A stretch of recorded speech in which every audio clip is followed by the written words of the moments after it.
for them coons in the White House who are in there tap dancing for massa, wearing bow ties, shinning and grinding, laughing like nothing is funny. How's everybody doing? My name is Anthony Brian Logan, and today we got to talk about Pastor Jamal Bryant attacking black conservatives who went to the White House for the Black History Month event. Now, before I get into it, shout out to everybody who was there. You guys looked amazing. I was so proud of you guys. It's a really good experience to go to the White House and just take in everything, talking to people, seeing what the White House is, being in that environment with like-minded people on the same page. It's nothing like it. It's a great experience. I'm glad you guys are able to have it. Now, somebody in the crowd had a picture of Jamal Bryant and was talking about him, and I guess Jamal Bryant got upset and then went to his church and attacked everybody right there in the pulpit. Now, before I go any further into it, let's get to the actual video in question that may have triggered Jamal Bryant.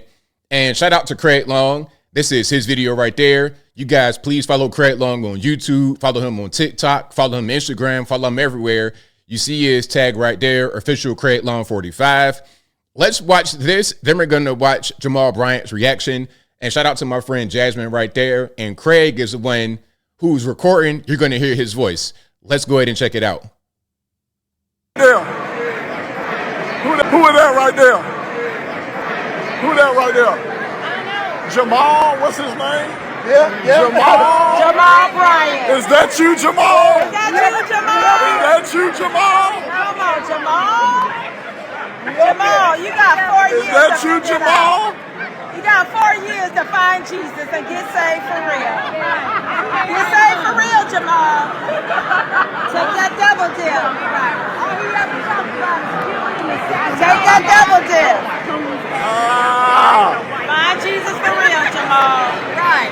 Find Jesus, Jamal. Find Jesus for real, Jamal. That's the video right there. That's why he's upset. Now, if you ask me, I think the reason why the little picture, I don't know how they got that. It's a cardboard cutout. I don't know what that is, but maybe the reason why it's there is because he has attacked us before. He doesn't like black conservatives. He doesn't like what we got going on. So maybe that's what that was as far as the picture. All right.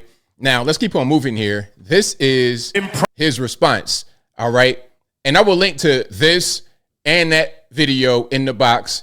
If you're on IG, visit the link in the bio, go to the corresponding article on the website. But without further ado, let's go ahead and roll it. Praying for me all week. You've been nervous all week, but I ain't afraid of the spooks that sat at the door.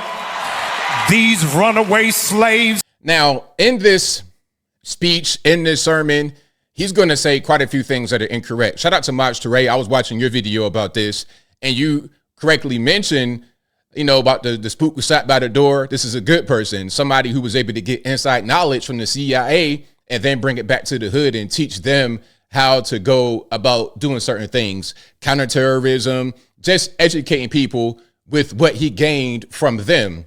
Okay, so he's going to say a lot of things here that are just not right. But unfortunately, in the community, we've kind of normalized being incorrect as being okay. Hiding in the White House, gonna throw my picture up thinking that I'm gonna be afraid. If you got real courage, don't show my picture. Show the picture of the one that fired the Black Joint Chief of Staff from the military. Now, he's speaking about Trump firing the Black Joint Chief of Staff, but Trump was the one who hired him. Talk about that part. That's funny how they just always give you a piece of it without the full thing. That's lying by omission. But I don't think Jamal Bryant even knew that. This is an ignorant person. And at one point in the black community, I'm going to preach a little bit here, so please pardon me. At one point in the black community, the preacher was the only one who knew how to read. He was the only literate one. So we depended upon this man for a lot of what we did in our everyday lives. Some people still depend on him to teach them everything. The problem is that these guys don't know anything. These guys are uneducated themselves. If you're going to show a picture of the CEO of Target, Walmart, McDonald's, and Amazon that does not recognize black dollars or black business. Now he's talking about DEI initiatives. Newsflash, Jamal Bryant, DEI is not for us. DEI is for them, meaning the LGBTs and really white people. It's not for black people. So why are you going so hard to protect whites and LGBTs? I don't understand. I thought you were the pro-black pastor. If so, I can't tell. If you gonna put up a picture of the state legislators in Florida that are banning black books. If you gonna put up a banning black books, no, we talking about we are bringing forward true black history that is not inundated with LGBTQ propaganda. Again, why are you going so hard for the LGBTs? I think it's because you're ignorant and you've allowed them to brainwash you into believing that their causes and their narratives are going to help you. Maybe they help you financially as Jamal Bryant, but they're not going to help the masses of us as black people. But again, let's keep on going. And I'm sorry for the interruptions. Please forgive me. Put up the picture of the one who is stealing classified information. Now I'm talking about Elon Musk stealing classified information, the same information that any old person that works in this particular place could have had before. We're talking about just data as far as where your money is going. Why wouldn't you want to know where your tax money is going, Jamal Bryant? Okay. Have you ever had tax debt before? Now, if you had $1.5 million in tax debt, random number, I'm not saying he has, but if you had that amount of money in debt and you paid it, wouldn't you be upset if you realize your money was going toward an LGBT opera in Ukraine or something silly like that? Or again, are you supporting the LGBT on the low? From the IRS and Social Security. If you gonna put up a picture of those that don't want your mama to pay $35 for insulin and your child to pay $35 for inhaler. Now, that right there, it's a bunch of misinformation about that. Like, all of what he's saying right here is just from the news, and that's how they do. They'll tell you a piece of the story without telling you the full thing. If you gonna put up a picture of those that are jailing children and separating families. Now, since when does someone commit a crime and get to go to jail with their whole family? Okay, how many black men in jail right now do not have their wife and kids with them? So why would an illegal alien coming across the border breaking the law be any different? Ain't ever scared. In case you forgot, I'm from the west side of Baltimore. If you got a problem, pull up on me. Okay, now you're from Baltimore. Why are you in Atlanta? What happened? Did you have something going on with one of your church members? Like, what happened? Or did you just upgrade to a better church? I'm trying to understand. And pull up on you, what that mean? Like some physical stuff? You don't want to do that. So you're in Atlanta. I'm not far from Atlanta. We got mutual friends. We can make that happen. We could do a podcast or something like that. I know people that you know. It just take one phone call to make it happen if you want it. You let me know, Jamal Bryant. Stokely Carmichael said, our fathers had to run, but my generation is out of breath. We ain't running no more. Yea, though I walk. And after being on the run for 26 years from Saul and Philistines, David said, my running days are over. I forgot he was in church. I was like, oh, we're bringing the Bible up. Man, I totally forgot where we were. I thought it was just like a Black Lives Matter rally. I didn't know what was going on, but let's continue. We don't have to run anymore. You only run when you're scared. But you walk when you got confidence. That greater is he that is in me than he that is in the world. Would you look at your neighbor and tell him, I ain't running nowhere. Be like a tree, be ye steadfast, unmovable, always abounding, knowing that your labor is not in vain. I'm not gonna run when nobody is chasing me, but I'm gonna walk like a smooth operator. I gotta walk because I understand that no weapon formed against me shall be able to prosper. All these other churches might not say nothing, but at 6400 Woodrow, we right outside of Decatur where it's greater. You got to understand that there is more for us than there are against us. Look at your neighbor and say, as long as we stick together, we ain't gotta run. Harriet Tubman said, whenever I tried. I want to just interrupt right quick. I mean, who is this message for? I'm looking at the crowd. I'm seeing people that's like 65 and up. You're looking like a senior citizens community, basically. Where are the young people? Where are the men, the actual masculine men that's not gay or on the down low?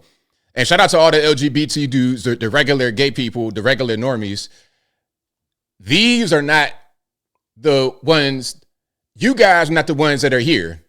The ones that are here, a lot of them are on the low and or just weak men in general. Even if they're not gay, they're just weak. To make our people be free, there were a few Negroes that tried to go backwards and tried to risk our freedom. I feel bad for them coons in the White House who are in there tap dancing for massa, wearing bow ties, shinning and grinding, laughing like nothing is funny. Get out of there, Negro, and stand with your people so that you understand that God is on our side. All right, there we go. That is your pastor, not your pastor. That is a pastor, allegedly, Jamal Bryant. Racial slurs, old black stereotypes from the 1920s and 1810s. The same things that they would say that the white man would use against us in the racial way to keep us subjugated. You're going to say that right there on stage. And everybody in the crowd is applauding like trained seals. It's really crazy. The people in that crowd ain't going nowhere unless they done already got there. You're not going to inspire the youth. You're not going to really bring forward any kind of productivity in the community. All you're going to do is just defend white people and the LGBTs as you did throughout this entire little sermon right here. Then you want to try to hide it and say, oh, I'm really for the black people. You guys in the White House stand with your people. Nah, you stand with your people, sir. You stand by your wife who you cheated on when you were married in Baltimore as a pastor. You stand with her. You see, look. As I close, I want to say this. Those of us that are conservative and thinking outside the box and not in this old, ridiculous, worn out style, this black church style that ain't going nowhere, that doesn't help anybody, we are beyond that and we are successful living our lives and contributing in a positive way to this country and to this world. You guys are not stuck in the past, not going forward, stagnant, not educating yourselves, don't know anything, idiots, watching TV, letting the white man control your every step. We're done with that. So look, Jamal Bryant, you say pull up on you, right? All right, well, look, I don't live far from Atlanta. You right there in Lithonia, Stonecrest on the east side. Okay, we have mutual friends. Let's set it up. Let's have a podcast. Let's have a conversation. Let's have a talk. And then we can get through everything. Any kind of question you want to ask a black conservative, you can ask me. I'll come through with the MAGA hat on and everything. Ask me whatever you want, and let's talk about it that way rather than doing this in front of your audience that don't know anything because you don't know anything. And I think I'll leave that right there for now. And what say you? What's your opinion about Jamal Bryant's sermon? Was it a good one, bad one? Whatever your thoughts are, let me know in the comments below. You guys know where I'm at. That sermon was terrible. And really, it just comes from him just being ignorant, didn't know anything. All of what he mentioned came straight from the news, straight from the white man that he says that we are supporting. We're independent thinkers. We do our own reading. We do our own research. We're the ones that often bring forward policy if we're in government on a local or national level. That's what we do. You are just parroting whatever they tell you.